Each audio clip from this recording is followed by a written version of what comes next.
Le profil tel qu'il a été adopté, vous m'entendez?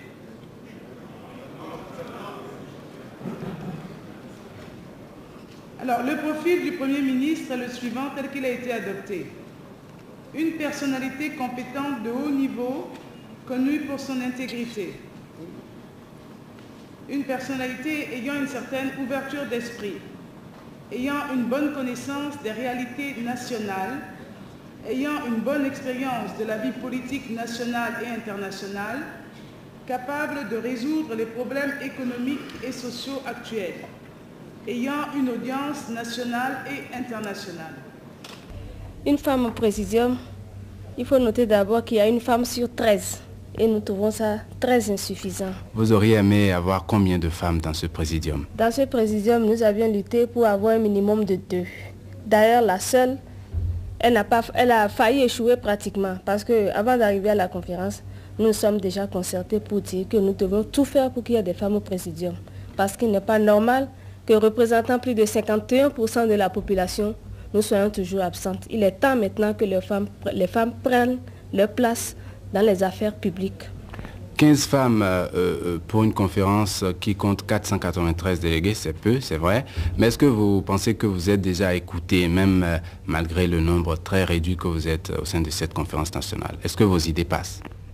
Il faut dire que nous ne sommes pas encore très écoutés, mais nous forçons la main parce que ce matin nous sommes intervenus et nous avons essayé de faire comprendre aux hommes que la nouvelle société qui va échouer parce que nous sommes la majeure partie de la population et c'est nous qui sommes les piliers de cette société de demain qu'on doit mettre sur place. Mais si on ne nous consulte pas et que les hommes décident chaque fois seuls pour tout le monde, je crois que dans quelques années, on se retrouvera encore ici pour faire le constat. Nous ne sommes pas nombreuses. Nous ne sommes que 15 sur 430 et quelques, 480 délégués. Sur 493 délégués. Sur 493 délégués, nous ne sommes que 15 femmes déléguées. Donc, il va falloir que nous nous battons vraiment pour nous faire écouter et c'est ce que nous sommes en train de faire à toutes les séances.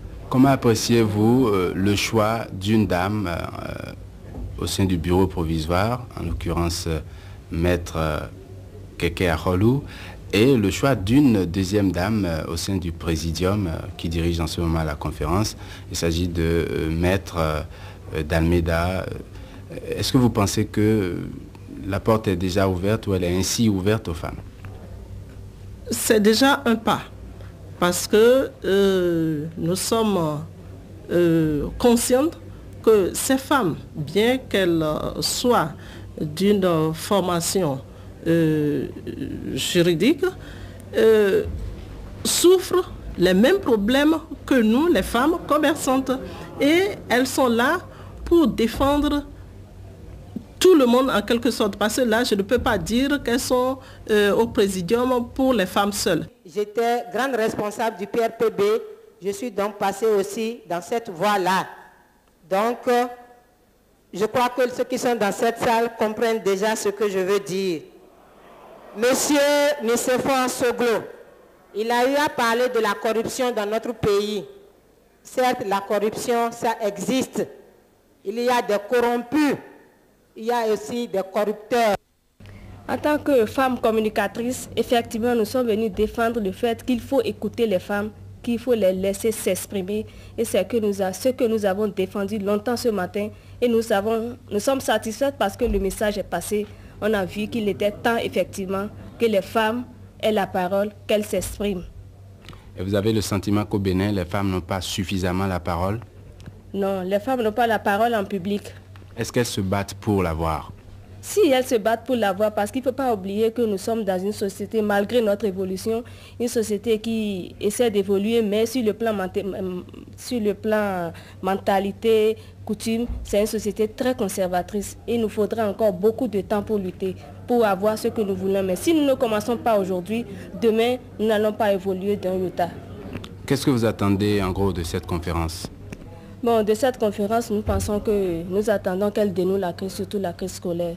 Parce qu'il faut dire que ça, comme tout le monde commence pas à en avoir ras-le-bol de voir les enfants à la maison, de voir les enfants dans la rue.